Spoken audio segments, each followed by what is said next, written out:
한 주간 잘 지내셨습니까? 지난 한 주간 부활주일이 지나서 요나의 표적 속에 있었던 저와 여러분. 그래서 모든 것이 살아나는 응답 속에 하나님이 2주에 저와 여러분에게 평생에 주실 응답의 말씀의 제목은 말씀을 듣고 깨닫는 열매 맺는 신앙입니다. 열매, 응답 다 좋아하시죠? 근데 진짜 중요한 건 열매를 맺기 위해선 최소한 두 가지는 필요하겠죠. 씨앗이 필요하겠고 밭이 필요하겠죠. 또 하나 더 필요한 건 양분이 필요하겠죠. 자랄 수 있는. 근데 그러기 위해서 제일 중요한 건 씨와 밭이거든요. 그렇다면 오늘 하나님께서 저와 여러분에게 주시는 말씀을 통해서 주시는 건 뭐냐? 오늘 마태복음 13장 3절에 보면 예수께서 비유로 여러 가지 그들에게 말씀하여 이르시되 씨를 뿌리는 자가 뿌리러 나가서 그럽니다. 여기서 씨를 뿌리는 자는 누구냐? 하나님이시겠죠. 또 예수님 본인을 말씀하시기도 합니다. 이게. 왜? 예수님의 공생애를 통해서 저희가 지금 예수님의 마태복음을 쭉 봐오면서 지난주 봤던 게 유대인이 표적을 보여달라는데 뭐라고요? 요나의 표적밖에 보여줄 수가 없다 라고 말씀하셨고, 그래 놓고 예수님이 그 뒤에 이제 성경 구절 우리가 읽진 않았지만 악한 세대가 보이는 것만 쫓는다, 즉 표적만 쫓아간다, 그리스도 복음에는 관심이 없고 우리가 소위 말하는 세상의 응답만을 쫓아간다 라고 이야기를 하셨어요.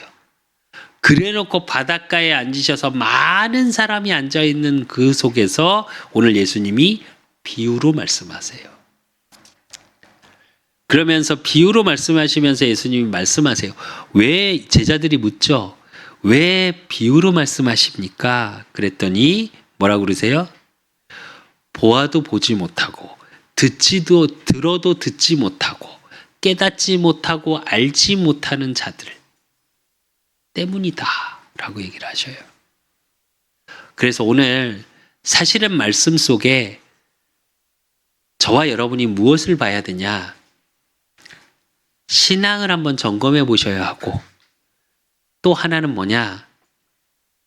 내가 지금까지 길가밭이요 돌밭이요 가시떨기였다라고 생각하시는 분이 혹시나 계시다면 아닙니다.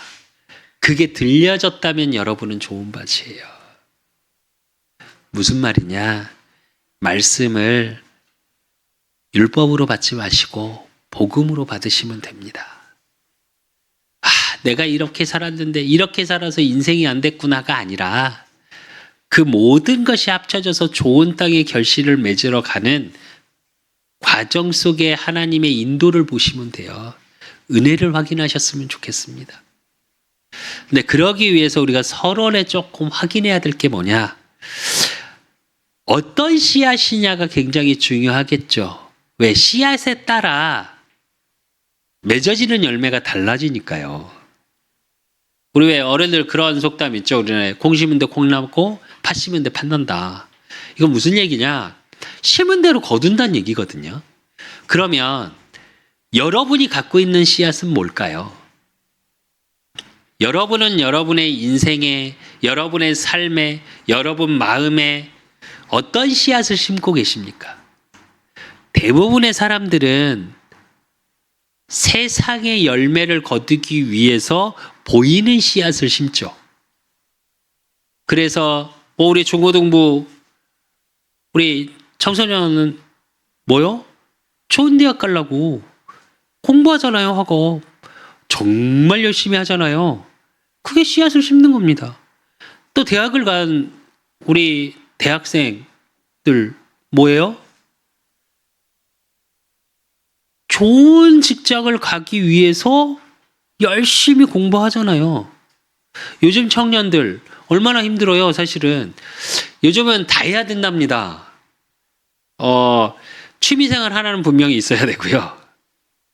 자기의 직업에 대한 전문성도 있어야 되고요. 더 그런 거 직업에 대한 미래성도 있어야 된대요. 왜 그러냐? 그래야 결혼이란 걸 할 수 있답니다. 그러니까 이성을 만날 수 있대요. 그러니까 이게 무슨 말이냐면 그렇게 보여지는 것을 무엇을 하기 위해서 우리가 스펙 쌓는다고 하죠. 요즘 청년들 중에 얼마 전에 한 이제 정보 프로를 보는데 청년의 때에 집을 사기 위해서 노력하는, 그러니까 돈을 벌기 위해서 자기 미래를 위해서 노력하는 청년들이 최소한 투잡에서 쓰리잡을 한답니다. 제가 이제 요즘 일을 조금 이제 가끔 하잖아요. 근데 일을 하는 현장에 보면 토요일 날 가잖아요. 현장을 가면 토요일 날 그 일요일 그 현장 일을 하기 위해서 아르바이트를 하는 청년들 아빠들이 생각보다 많습니다. 그래서 주말에 일이 없어요. 오히려 더. 그러니까 근데 왜 이렇게 씨앗을 심을까요? 이것도 씨앗을 심는 행위 중에 하나잖아요. 보여지는 것의 열매를 맺기 위해서, 언젠간 편해지기 위해서 오늘의 씨앗을 심는 과정이에요. 근데 한 번쯤은 생각해 보셔야 돼요. 무슨 차이가 있냐? 그게 나쁘다, 그게 부족하다. 아니, 저는 그런 얘기가 아니에요. 그렇게 열심히 사시는데 당연히 열매가 있겠죠. 또 하나는 뭐냐? 보이지 않는 씨앗이라는 게 있어요. 그게 우리가 말하는 영적 열매를 거두기 위한 씨앗이에요. 당장 눈으로 보기에는 주말에 일을 하고 일요일도 일을 하고 하는 게 보이는 열매를 맺혀지기는 세상에서는 더 쉽겠죠.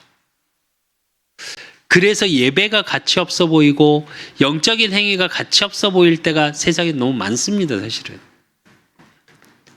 또 그 얘기를 하면 틀린 말은 아니에요. 그거 아십니까? 요즘에 현장 일도 주일날 일을 하면 1.5배 줍니다. 일일 하루의 단가가.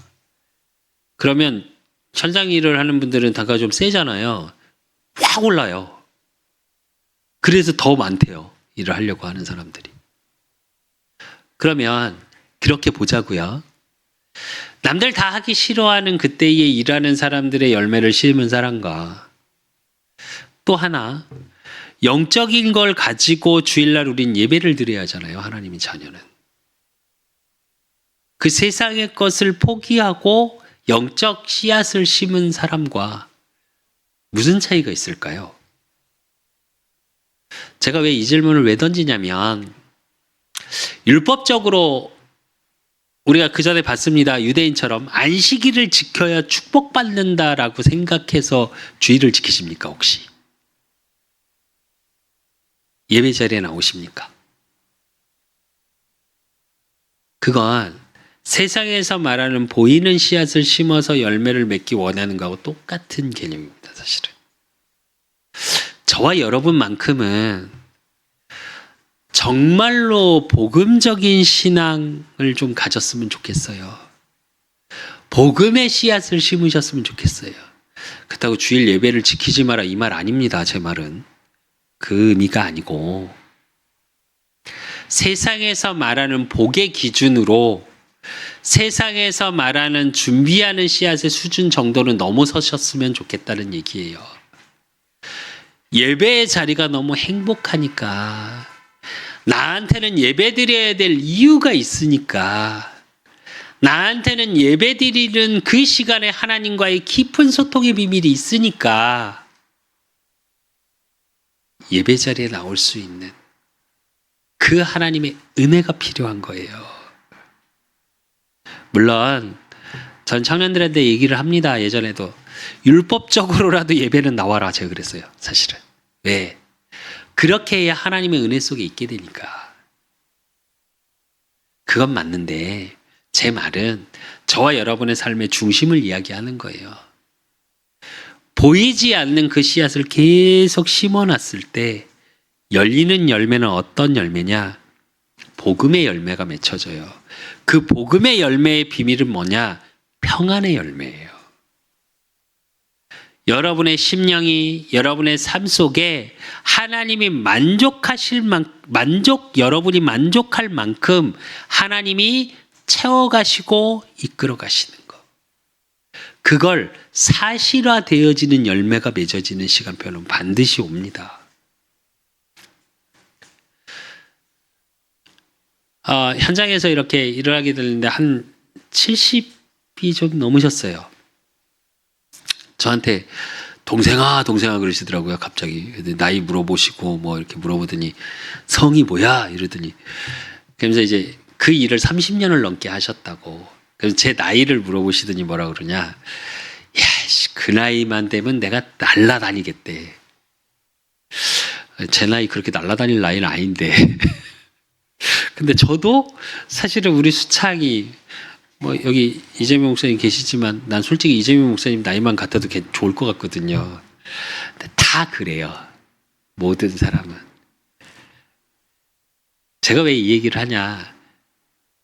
두 가지 이유가 있습니다. 첫째는 뭐냐? 내가 그 나이 때 무엇을 심었느냐에 대한 나에 대한 확신은 있으셔야 돼요. 저와 여러분은. 하나님의 자녀는. 또 하나는 뭐냐? 그 시간들 속에 후회되는 일이 아니라 그 시간 속에 내가 심어놓은 씨앗의 열매가 오늘 확인하게 된다는 거예요. 보여지는 씨앗을 심지 말라는 얘기 아닙니다. 그러나 보여지지 않는 복음의 씨앗 속에 보이는 씨앗을 심으셔야 해요.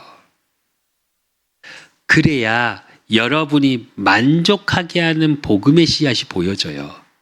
그렇지 않으면 어떻게 하냐? 왜 우리 그런 말 하죠? 저 사람 신앙 참 좋아. 근데 능력이 없어. 많이 들었던 얘기 아니십니까? 또 반대로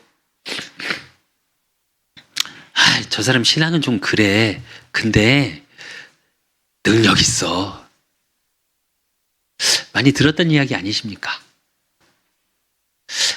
저와 여러분만큼은 사람한테 평가받자고 하는 얘기가 아닙니다. 제 얘기는.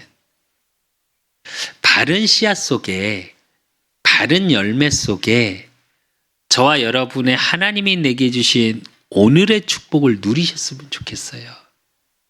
그래서 그 축복을 누린다는 얘기가 뭐냐?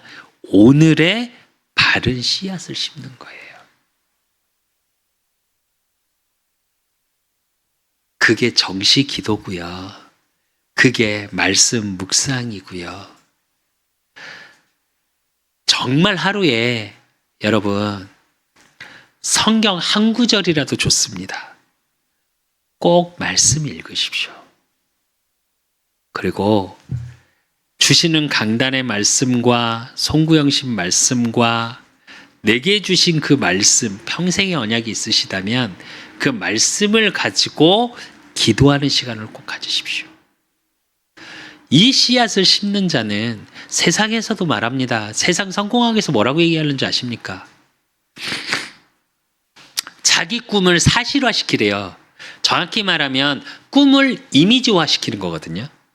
그걸 매일 반복하래요. 그럼 되어진대요.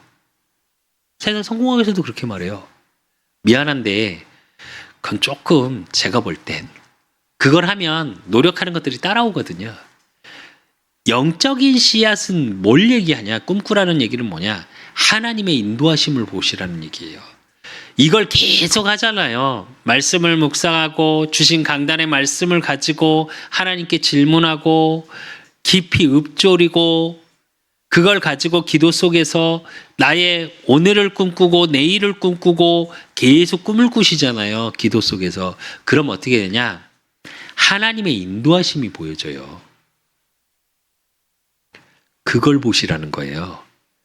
내가 이루고자 하는 걸 이뤘어! 이게 아니고. 그럼 어떻게 되냐? 여러분, 지금의 환경을 뛰어넘습니다. 히브리서 기자가 말한 것처럼 세상이 감당하지 못하는 응답으로 확인하시게 돼요. 그 축복 속으로 들어가셨으면 좋겠다는 얘기예요. 모든 하나님의 자녀, 모든 인간은 하나님의 은혜가 필요합니다. 세상의 물질이 필요한 거 맞지만 세상의 것 다 필요한 거 맞습니다. 그래서 세상에 씨앗을 심어야 하는 것도 맞아요. 근데 이게 진짜로 나한테 평안으로 다가오기 위해선 반드시 필요한 게 뭐냐? 복음. 예수가 그리스도 되심. 그분이 왕, 제사장, 선지자로 오셔서 나의 과거, 현재, 미래의 모든 문제 십자가에서 끝내시고 3일 만에 부활하셔서 지금 나와 함께 하심의 비밀. 이게 있어야 여러분 만족되어집니다. 그렇지 않으면 계속 세상 것은 끝이 없어요. 물질의 씨앗을 계속 심었다고 내가 그거 결실을 맺을 때 되면 어떤 줄 아십니까? 물가가 올라요. 그래서 내가 사고 싶은 걸 못 사. 누가 그러더라고요. 집 살라고 죽으라고 적금을 넣었대요. 한참 집값 막 오를 때. 그러다 이런 식으로 하면 안 되겠더래요. 그래서 모든 빚을 동원해서 집을 한 채 마련했대요.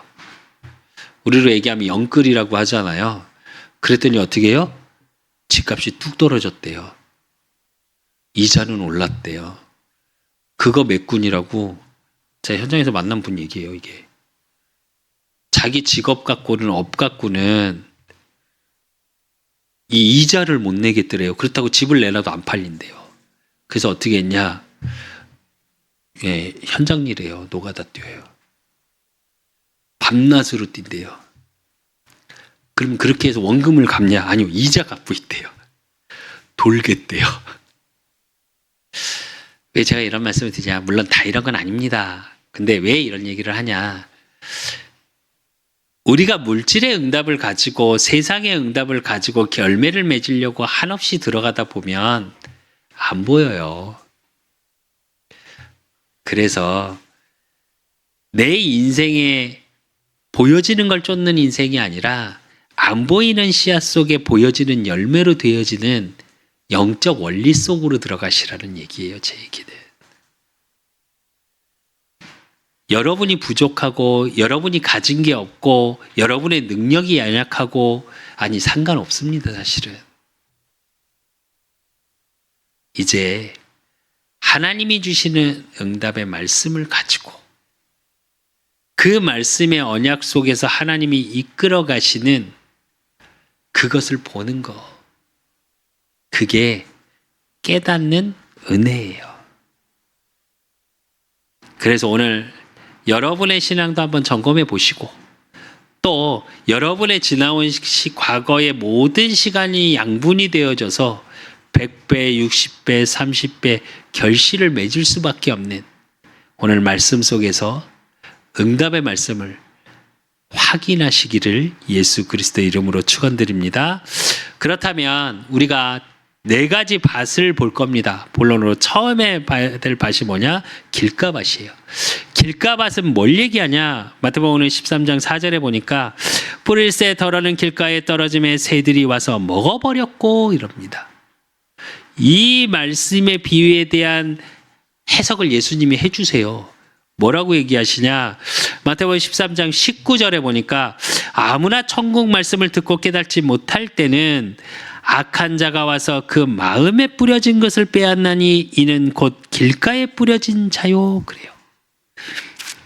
이 의미를 좀 잘 보셔야 되는데 여기서 길가라고 표현된 게 왜 표현되어 있냐면 원어적인 뜻으로 해석을 하면 어떤 뜻이냐면 그냥 길에 뿌려진 게 아니에요.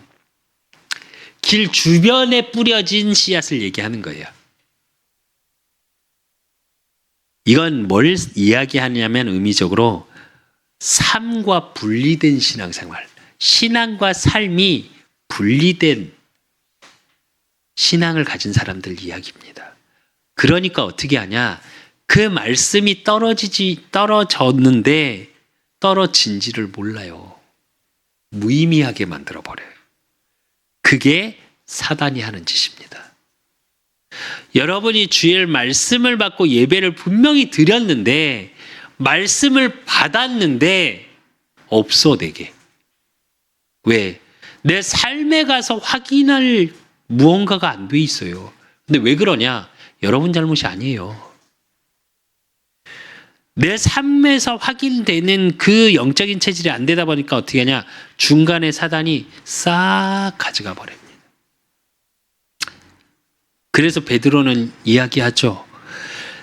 5장 8절에 보니까 근신하라 깨어라 너희 대적마귀가 우는 사자같이 두루다니며 삼킬 자를 찾나니 이래요. 이 의미는 무슨 얘기냐면 말씀이 깨달아지고 내 안에 뿌리내려지지 아예 떨어진 것조차 흔적조차 없애버려요. 어떻게 없애냐? 고린도후서 11장 14절에 15절에 보니까 이것은 이상한 일이 아니니라 사단도 자기의 광명의 천사로 가장하나니 그러므로 사단의 일꾼들도 자기의 의의 일꾼으로 가장하는 것이 또한 대단한 일이 아니니라 그들의 마지막은 그 행위대로 되리라 이럽니다. 무슨 얘기냐? 상황에 너무 맞아. 내 삶의 상황이 그냥 맞게 흘러가는 거지 말씀하고는 상관이 없어요.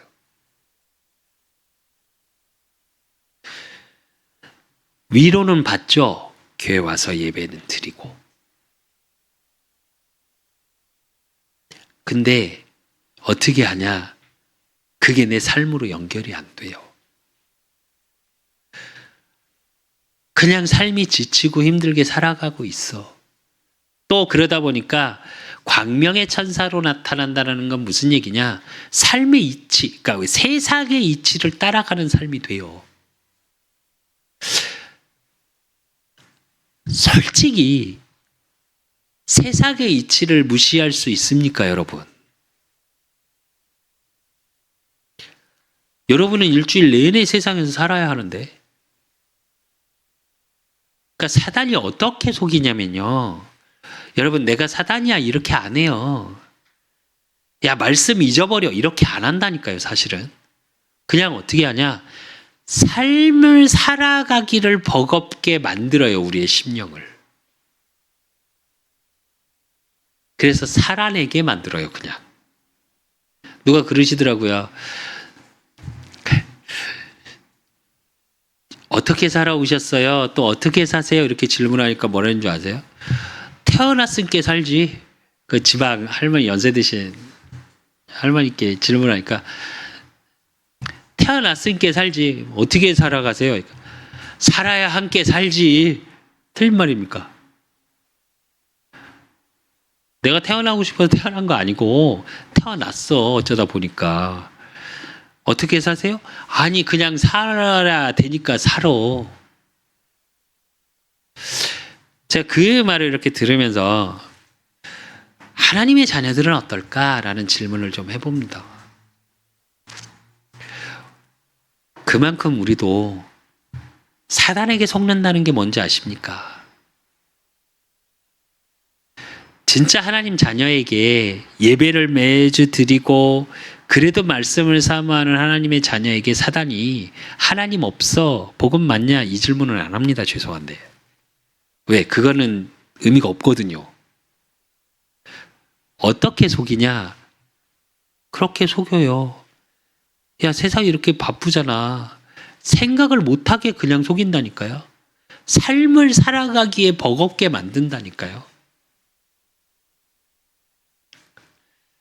제가 요즘 계속 드는 생각인데 성도님들 삶이 참 힘들겠다. 와, 정말 살기 힘들구나. 요즘 이제 앞으로 뭐 지난주에도 말씀드렸죠. 이제 앞으로 계속 경제가 더 어렵게 될 거라는 계속 나올 겁니다. 아마 굉장히 심하게 나올 거고요. 건설 현장도 작년에 4월 달에는요. 이렇게 일용직들 나가시는 분들이 어느 정도였냐면 일을 골라서 나갔대요. 하루 종일 일이 또 있었대요. 지금 어떤 줄 아십니까? 없어요. 제가 이렇게 연락해서 하는 곳이 4곳이 있어요. 4곳. 4곳 다 소장들이 뭐라고 얘기하냐. 작년 같지 않게 일이 너무 없어요. 그러더라고요. 2가지 이유랍니다. 지금 작은 지방의 건설사들이 일이 거의 없고요. 아예. 또 하나는 힘들어지면서 자영업이나 이런 거 하셨던 분들이 또 한참에 코로나로 배달 막 하고 하셨던 분들이 그쪽이 돈이 안 돼요. 그러니까 어떻게 하냐? 다 일용직 쪽으로 돌아선 거예요. 그러니까 일은 적어지고 공급은 많아지고. 그러니까 일이 줄죠. 근데 건설 하시는 분들한테 이야기를 해봤더니 뭐 이제 이야기랑 이렇게 들어봤는데 그 본사 사람들 원청하고 이렇게 이야기하는 걸 들어봤는데 이야기하더라고요, 대놓고. 작년에 3분의 1 수준이랍니다. 수주 자체가. 그러니까 작년에 수주를 해야 올해 이 일을 하잖아요. 근데 작년부터 그렇게 뚝뚝뚝뚝 떨어진대요. 특히 우리나라 경기는 건설 경기입니다. 우리나라를 전체 왜 정부에서 항상 어떤 시책이 나오면 건설 경기부터 살리냐? 우리나라 자체의 경제 흐름의 시작이 건설에서 시작했기 때문이에요. 근데 단적으로 비하면 건축이 자꾸 안 된다는 얘기는 말 그대로 경기가 안 돌기 때문이래요. 제가 왜 이런 얘기들을 하냐? 그만큼 어렵다고 말하는 시기가 올 겁니다. 근데 하나님의 자녀인 저와 여러분만큼은 그거에 속지 않으셨으면 좋겠어요.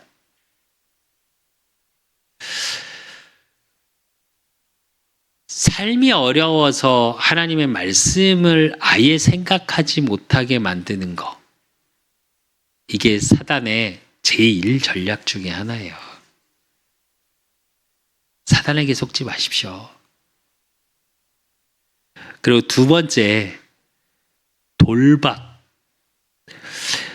마태복음 13장 5절에서 6절에 보니까 더러는 흙이 얕은 돌밭에 떨어짐에 흙이 깊지 아니하므로 곧 싹이 나오나 해가 돋은 후에 타서 뿌리가 없으므로 말랐고 그럽니다. 이 말씀에 대한 예수님의 해석이 뭐냐? 20절에서 21절에 보면 돌밭에 뿌려졌다는 것은 말씀을 듣고 즉시 기쁨으로 받되 그 속에 뿌리가 없어 잠시 견디다가 말씀으로 말미암아 환난이나 박해가 일어날 때에는 곧 넘어지는 자요 그럽니다. 이건 뭘 얘기하냐? 감정적인 신앙을 얘기해요. 제가 현장에서 전도를 할 때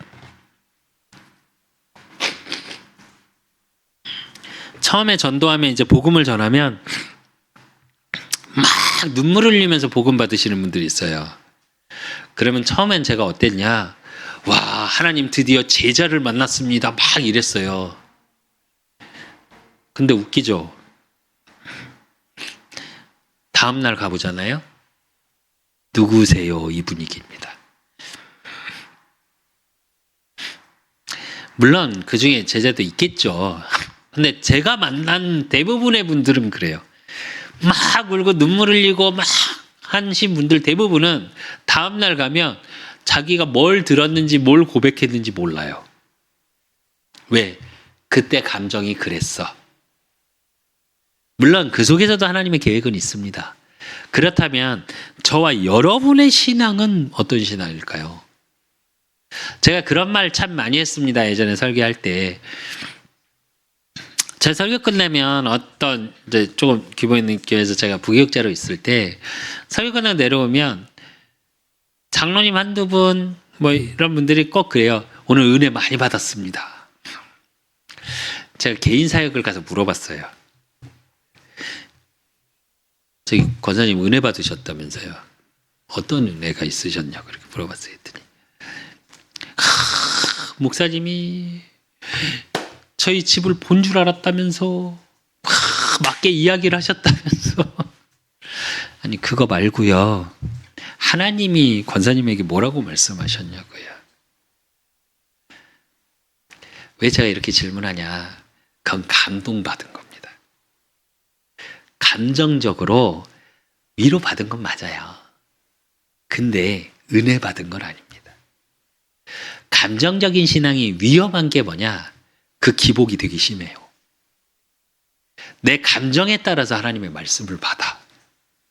그러니까 좋은 말씀인데 어느 때는 나한테 굉장히 시험이 되고요.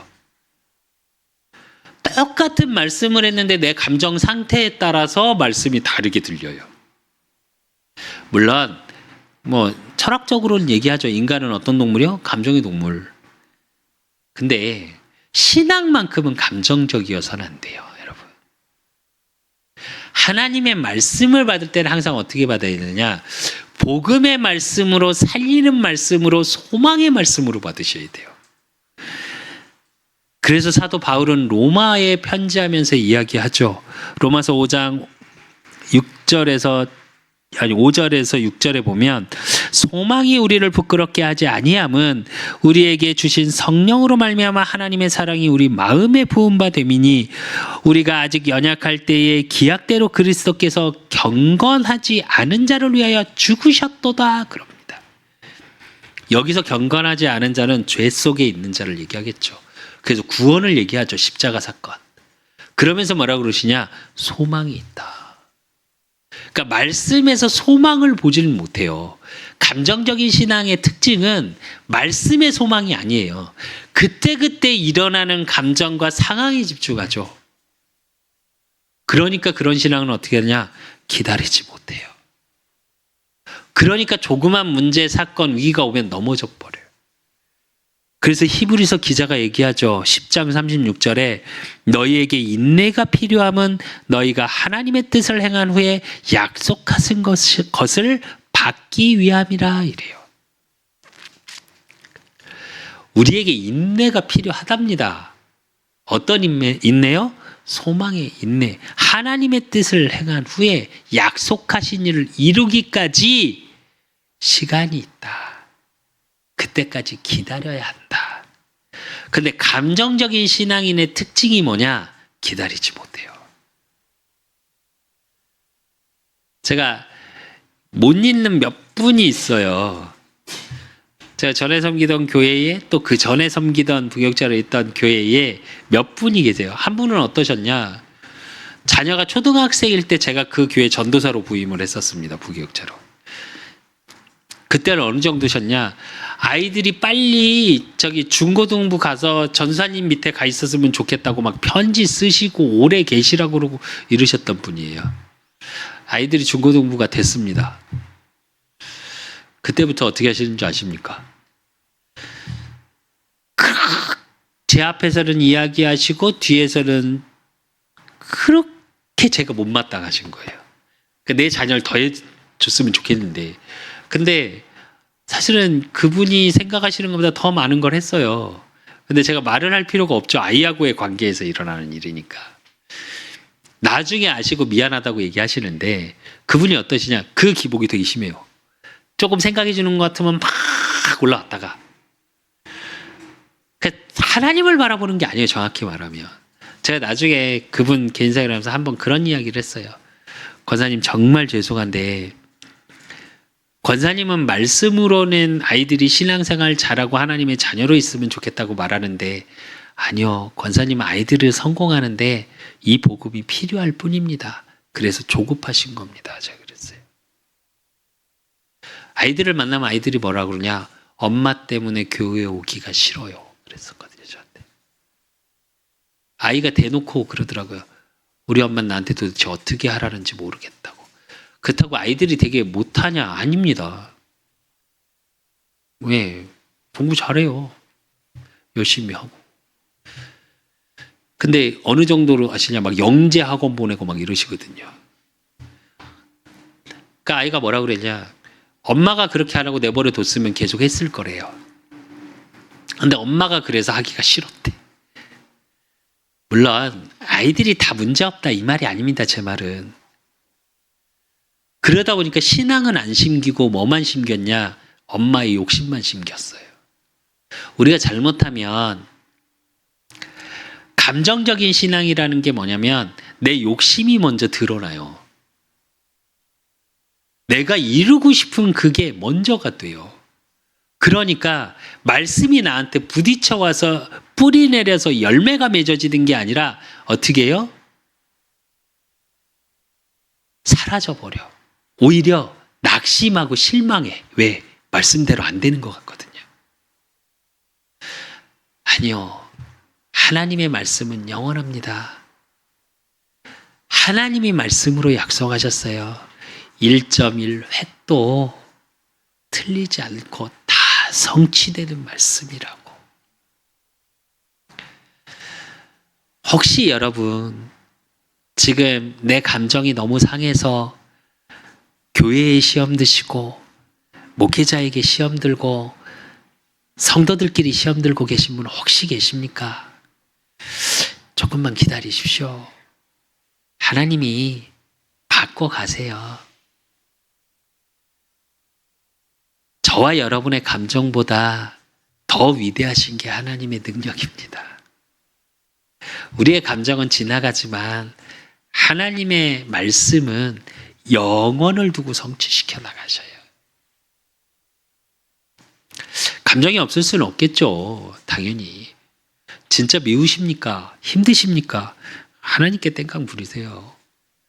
그럼 하나님이 위로해 주세요. 단 말씀을 가지고 땡깡 부리세요. 그러면 어느 날 그 말씀이 여러분의 심령 속에 깊게 뿌리 내려집니다. 또 세 번째 우리가 봐야 될 신앙은 뭐냐? 가시떨기 신앙입니다. 오늘 13장 7절에 보면 더러는 가시떨기 위에 떨어짐에 가시가 자라서 기운을 막았고 그럽니다. 22절에 그거에 대한 예수님이 설명을 해주시는데 뭐라고 말씀하시냐? 가시떨기에 뿌려졌다는 것은 말씀을 들으나 세상의 염려와 재물의 유혹에 말씀이 막혀 결실하지 못하는 자요. 이래요. 이건 무슨 얘기냐? 말씀을 받는데 내 삶이 늘 염려 근심 속에 있어. 근데 그 염려 근심이 어디서 나오는 거냐? 재물. 그래서 예수님이 계속 말씀하시죠. 너희는 무엇을 먹을까 무엇을 마실까 염려하지 말라. 그것은 이방인들이 구하는 것이요. 너희는 먼저 그의 나라와 의를 구하라. 이렇게 말씀하셨죠. 그 말의 의미하고 같은 겁니다. 근데 우리는 그렇다고 염려 안 할 수 있습니까? 여러분 염려 안 되십니까? 전 솔직히 염려 되던데요. 통장에 잔고가 계속 주니까 세도 내야 되고 뭣도 해야 되고 큰일 났네. 더 웃긴 건 어떤 줄 아십니까? 그래도 우리 그 사람들을 위해서 이렇게 보이지 않게 후원하셨던 분들이 있어요. 그것도 싹 끊어지는 거예요. 같이. 제가 처음에는 무슨 생각이 들었냐? 제가 하나님께 뭐라 기도했는지 아십니까? 솔직히 제가 목회자인데. 꼭 이렇게 하셔야 합니까? 제가 그랬어요. 우리 그 사람 교회에 창피당하기 싫다고 그랬거든요. 그게 무슨 의미냐? 교회 월세 못 내서 건물주한테 전화해서 이제 월세를 이번 달에 못 내게 저는 싫다고 그랬거든요. 이렇게. 염려가 되더라고요. 근데 그때 제 속에 들어온 생각이 뭐냐? 그래요, 하나님. 그렇다면 제가 일을 하고 그 속에서 하나님이 주시는 응답을 보게 하시라고, 아니면 하나님이 창피하실 거라고, 저 말하고 다닐 거라고 그랬어요. 죄송한데 이게 하나님을 향한 협박이었어요. 저는 제가 말하고 다닐 거라고 그랬어요. 나 하나님 자녀인데 하나님 돈을 안 줘갖고 나 일을 하고 다닌다고. 이렇게. 이게 무슨 말이냐면, 제가 이 말씀을 드리는 건 하나님을 협박해라 이 말이 아닙니다. 확신이 있었기 때문이에요. 세상 것으로 보면 염려가 되죠.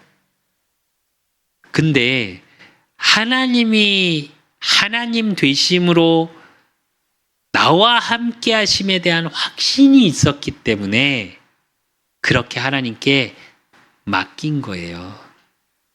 또 하나 뭐냐? 내가 염려하고 근심해서 해결될 일이 없더라고요. 제가 좀 전에 말했죠. 일용적 일도 어떤 줄 아십니까? 매일매일 다음 날 일을 걱정해야 돼요.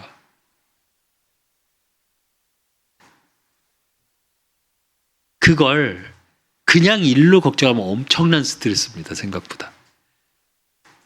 물론 저도 조금씩은 스트레스를 받게 되더라고요. 근데 그때마다 하나님께 기도해요.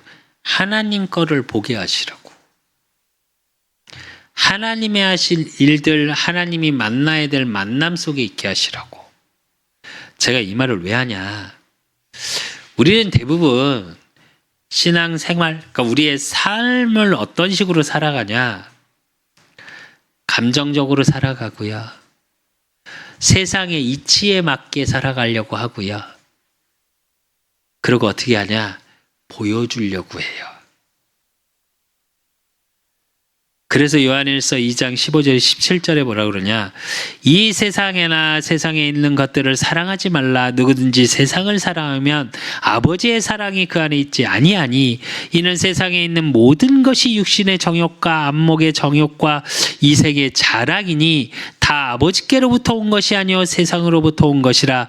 이 세상도 그 정욕도 지나가되 오직 하나님의 뜻을 행하는 자는 영원히 거하느니라 그랬습니다. 무슨 말이냐? 이 생에 자랑할 건 모든 것 지나가요. 여러분이 염려하는 90%는요 다 지나갑니다. 근데 우리는 염려 때문에 말씀이 안 들려요. 염려 때문에, 근심 때문에 돈 걱정, 세상 걱정 하다가 말씀의 소망, 언약의 소망은 다 놓치고 살아가요. 그러니까 어떻게 하냐? 오늘을 놓쳐요. 제가 정서인 사역을 상당히 오래 했죠. 학부모님들 만나서 상담을 하면, 우리 권사님 집사님들 만나서 상담을 하면 또 세상에서 하는 상담도 많이 했었습니다. 공통적인 부모들의 특징이 하나 있습니다. 아이가 지금 조금 방황을 하거나 조금 갈등을 하면 다 어떻게 하냐?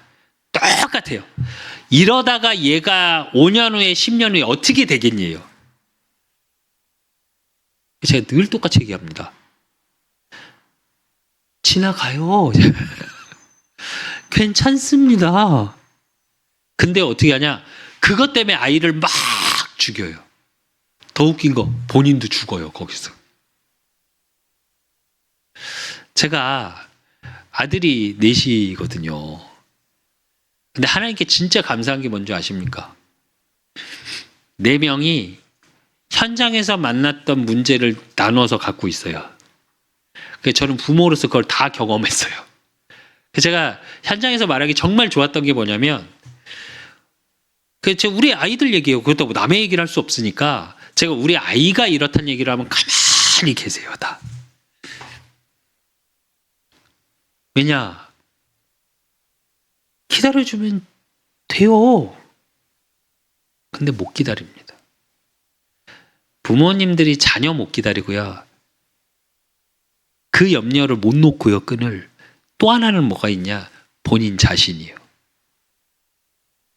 나에 대해서 그렇게 염려해. 그렇게 맨날 두렵고 염려하고. 근데 저도 사실은 그런 생각을 되게 많이 했었습니다. 근데 요즘 바꿨어요. 제가 우리 그 사람 교회 이제 카페계로 할 걸 생각하면서 사실은 조금 옛날 오래된 집을 개조해서 이런 걸 막 한참 꿈꿨어요. 그러다 요즘은 바꿨어요. 아이씨, 그릇이 이건 아닌 것 같다. 왜냐면 얼마 전에 이렇게 버스를 타고 지나갔는데 건물 하나의 3층 건물인데 너무 깔끔하고 이쁘게 카페로 이렇게 돼 있는데 층마다 다르게 해놨더라고요. 그러니까 활용도를 그냥 카페로 끝나는 게 아니라, 그래서 저 수준은 돼야지, 제가 그랬어요. 그래서 이제 그렇게 꿈꾸는 거 하나님께 그렇게 기도했습니다. 하나님 이거 집어치고요, 저 요만큼은 주세요. 제가 그랬어요. 근데 그게 왜 그러냐? 여러분의 말씀의 언약을 소망을 갖고 있는 자, 말씀의 씨앗이 심겨진 자, 그 속에서 소망을 가진 자는 무엇을 보든 꿈을 꿀 수 있습니다. 근데 염려 속에 있는 자, 이게 되겠냐? 나 지금 이렇게 어려운데 이번 달 카드값이 얼만데 이거 카드값 나갈 수 있겠냐? 이런 걱정하고 살죠. 그 소망은 없습니다. 죄송한데. 그 말씀의 언약의 소망이 여러분 가슴을 치진 못해요. 그냥 염려 속에 살아가는 오늘을 살아가게 돼요. 그러지 않으셨으면 좋겠다고요. 그래서 디모데전서 6장 9절에서 10절에 바울이 이야기합니다. 부하려 하는 자들은 시험과 올무와 여러 가지 어리석고 해로운 욕심에 떨어지나니 곧 사람으로 파멸과 멸망에 빠지게 하는 것이라. 돈을 사랑함이 일만 악의 뿌리가 되나니 이것을 탐내는 자들은 미혹을 받아 믿음에서 떠나 많은 근심으로서 자기를 찔렀도다 이래요. 무슨 얘기냐? 돈 때문에 근심하지 마십시오. 그게 나를 찔른대요. 근심으로 계속.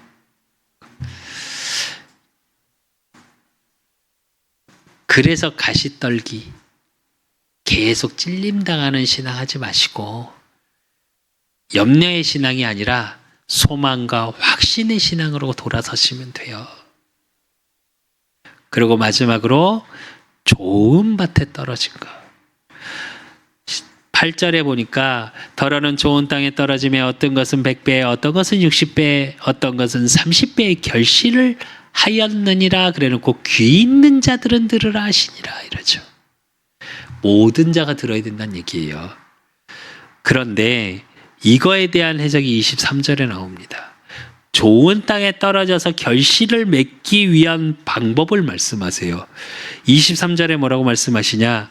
좋은 땅에 뿌려졌다는 것은 말씀을 듣고 깨닫는 자니 결실하여 그래요. 이 말의 의미를 잘 들으셔야 돼요. 말씀을 듣는 걸로 끝나는 게 아니라 깨닫는 자라고 그랬습니다. 여기서 그리고 좋은 땅이라는 건 원어적인 뜻이 무슨 뜻이냐? 알맞은, 어울리는, 건전한, 아름다움, 선한 이런 뜻이 있어요. 이 뜻에서 이미 의미를 아시겠죠? 즉 말씀에 알맞는 반대로 내 삶이 말씀에 비춰서 보여지는 거예요. 말씀을 통해서 내 삶이 느껴지는 거예요. 그러니까 내 삶이 그렇게 지옥 같았고 힘들었던 삶이 아름다워지는 거예요. 죄 속에 있었던 내 삶이 선한 삶이 되어지는 거예요.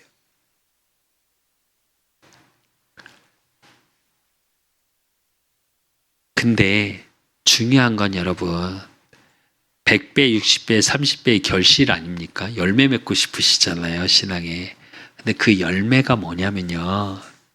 세상에서 말하는 복을 뛰어넘는 복을 생각하셔야 돼요. 그게 뭐냐? 에베소서 1장 17절에서 19절에 보니까 우리 주 예수 그리스도의 하나님 영광의 하나님께서 지혜와 계시의 영을 너희에게 주사 하나님을 알게 하시고 너희 마음의 눈을 밝히사 그의 부르심의 소망이 무엇이며 성도 안에서 그 기업의 영광의 풍성함이 무엇이며 그 힘의 위력으로 역사하심을 따라 믿는 우리에게 베푸신 능력의 지극히 크심이 어떠한 것을 너희로 알게 하시기를 구하노라 이래요. 사도 바울이 에베소 교회에 편지하는 편지 속의 바울의 기도입니다. 어떤 결실이냐? 하나님을 아는 결실을 맺어져 가시는 거예요. 말씀을 듣고 깨달아졌다라는 건 뭐냐? 하나님을 아는 거예요. 우리는 세상에게 보여지고 싶죠. 어제도 저희 이영경 사모님하고 둘이 이렇게 퇴근을 이렇게 좀 걷는데 어제 따라 유달리 그러더라고요. 좀 한참 걸었거든요. 한 2시간 정도를 걸어왔는데 유달리 로또에 줄 서서 로또 사는 사람이 어제 많더라고요. 그게 제가 보인 거겠죠. 제가 웃으면서 그랬어요. 우리 여기사모한테 로또 하나 살까? 그랬더니 그냥 웃어버리더라고요. 그래서 둘이 뭐 이런저런 이야기를 했는데 우리가 어떤 상황에서 힘들고 어려우면 그런 생각을 하죠. 또 세상에서 우리가 결실이라고 말씀으로 이야기를 하면 저와 여러분의 딱 딱 떠오르는 건 보여지는 응답을 자꾸 생각을 하죠. 근데 진짜 100배, 60배, 30배 결실을 맺는 최고의 비밀은 뭐냐? 하나님을 알아가는 거예요. 그러면서 눈이 밝아지고 부르심의 소망이 보여지고 성도 안에 그 기업은 뭐냐? 만남의 축복들이 보여지고 그 기업의 영광의 풍성함이 무엇이며 그 힘의 위력으로 역사하심을 따라 이래요. 여러분의 삶 속에 하나님의 역사가 보여지는 거예요. 여러분의 만남 속에 하나님의 역사가 보여지는 거예요. 여러분이 너무 잘 아시는 욥이 그런 고백을 하죠. 자녀들이 죽고 부인이 떠나가고 친구들이 옆에서 욕을 하고 자기 몸에는 피부병이 걸려서 기와로 긁어가면서 근데 하나님이 그 모든 시험이 지나서 모든 걸 7배로 회복시키시죠. 그러니까 욥이 뭐라고 고백해요? 그 전에 하나님을 귀로 들은 것 같았으나 이제 눈으로 보는 것 같사옵니다. 이랬거든요. 이 축복이에요. 그리고 여러분은 이미 100배, 60배, 30배 결실하는 응답 속에 있는 분들이에요. 에베소서 4장 22절에서 24절에 보니까 너희는 유혹의 욕심을 따라 썩어가는 구습을 따라 옛사람을 벗어버리고 오직 너희의 심령이 새롭게 되어 하나님을 따라 의와 진리의 거룩함으로 지으심을 받은 새 사람을 입으라 이랬습니다. 여러분은 이미 새 사람이세요. 여러분의 심령이 길가밭 같고 돌밭 같고 가시떨기 같을 때가 있을 겁니다. 그런데 그거에 속지 마십시오. 여러분은 좋은 밭이에요. 예수님이 그리스도로 오심을 듣고 깨닫고 믿은 자. 이미 좋은 밭입니다. 그래서 결론으로 마태복음 13장 16절에 말씀을 같이 합독하겠습니다. 마태복음 13장 16절 한 절을 같이 13장 16절 같이 합독하겠습니다. 그러나 너희 눈으로 봄으로 너희 귀는 들음으로 복이 있도다 이럽니다. 여러분의 삶의 현장에서 말씀이 보이는 자의 축복. 그래서 그 말씀 성취가 주변 사람들을 통해서 응답으로 내 귀로 들리는 축복. 그래서 말씀을 듣고 깨닫는 열매 맺는 신앙의 증인 되시는 축복 속에 있으시기를 예수 그리스도의 이름으로 축원드립니다. 하나님 아버지 감사합니다. 우리 그 사람께 또 우리 그 사람께 모든 성도들 하나님 축복하시고 말씀을 듣는 걸로 끝나는 것이 아니라 그 말씀이 깨달아지는 그래서 좋은 땅에 100배, 60배, 30배의 결실을 맺을 수밖에 없는 하나님이 주시는 100배의 은혜, 60배의 은혜, 30배의 은혜 속에 있을 수 있도록 우리 그 사람 교회 모든 성도들의 심령에 하나님이 축복하여 주시고 그러므로 저들의 삶을 통해 정말 말씀 성취가 보여지고 또 그 말씀 성취를 보는 주변의 모든 자를 살릴 수 있는 그래서 하나님의 살아계심이 불신자의 입을 통해 고백되어지는 응답의 증인의 자리에 설 수 있도록 하나님이 축복하시고 인도하시고 역사하여 주실 줄 믿사옵고 살아계신 예수 그리스도 이름으로 감사함으로 기도드리옵나이다. 아멘. 모든 문제 해결자 되신 우리 주 예수 그리스도의 은혜와 우리 하나님 아버지의 극진하신 사랑하심과 성령님의 교통 역사하심이 말씀을 듣고 깨달아서 결실할 수밖에 없는 축복의 증인되기를 소원하는 우리 그 사람 교회 모든 성도들 머리 위에 저들의 가정과 업과 모든 만남 위에 이제로부터 영원까지 항상 함께 있을지어다. 아멘.